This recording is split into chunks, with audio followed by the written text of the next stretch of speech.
So in the year we're celebrating Hip Hop 50, the Ascension Years feels like a bit of a dream. Like being able to look around the room at all these iconic figures from the 90s and just being a fan of the music when I first started and still being a fan today, it feels a little bit strange to think that I've actually sat in a room with all of these people.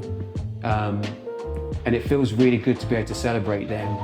And the photographs that I took back in the 90s with the Ascension Years, I never thought I'd be sitting in the gallery with my work on walls and people kind of celebrating that. So it feels like, it feels triumphant, it feels celebratory. And I'm grateful to be here. So if I had to pick 3 of the most iconic figures that I've taken photographs of, it'd probably be, and that's a tough one, it'd probably be Buster. He really knew who he was as a person, as a brand. It was very easy to shoot him. His kind of iconic style really came across, and a lot of people have had theories about how I took the photograph, but I didn't have to do anything. Literally just had to frame him, and then he did the rest. So it's one of the easiest people I've ever shot, and it was great. Beyonce, when she was part of the original Destiny's Child, all of them were amazing. Like, they're amazing individuals and really great people. So it was a privilege to shoot them when they were so young. I think somebody was saying, one of the heads at Sony was saying that she was 16 years old when I took the shot. So yeah, and everybody feels it's a very different looking, feeling Beyonce. And given the time it was taken, 99, yeah, very young, not so produced. So it feels very fresh to people. And then Biggie, who was one of the coolest people I've ever met in life. Really down to earth, was always talking about making sure that Junior Mafia and his people were always taken care of. Never spoke about himself and what he had.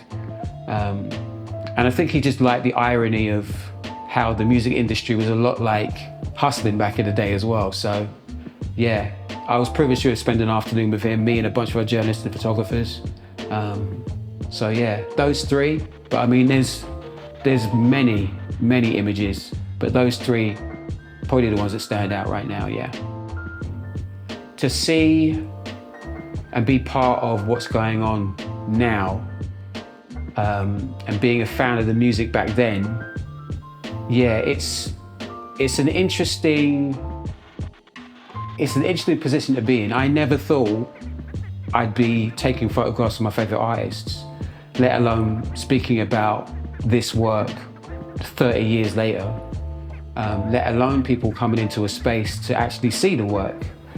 So I feel very privileged. Again, as a fan of the music, as a fan of these people, it was a great time. It was a time when people were just kind of stamping their authority on the culture, on the scene, on popular culture. And we could see where it was going, but everybody else was kind of behind us. But yeah, it feels amazing to be able to look back at this work and these people and celebrate these people now. So yeah, I feel very privileged to be able to do that. Who's my favorite artist of the people I shot? Again, that is a tough one. I would probably say, if I had to, at a push, I'd say Nas. But mainly because the person that I met that day was not the person I was expecting to meet. The Nas that I knew was Live at the Barbecue Nas, Nasty Nas. So when I met him, I was expecting somebody to be very outgoing and, verbose, but he was really shy, introspective, thoughtful. And it was interesting watching him as a 19-year-old being interviewed by one of the best journalists at the time, Sonia Poulton, and just seeing him really consider the answers that he was giving her. So it really made an impression. And I felt really honored to have got the shot that I got, because it literally personified the person I met that day. So yeah, he was probably one of my favorite artists at the time. and he's still banging out hits now. So yeah, I'd probably say Nas. So if anybody would like to know more about the Ascension Years and just check out the work, you can go on to teemaxphotography.com, or you can go to Instagram, which is tdilla71.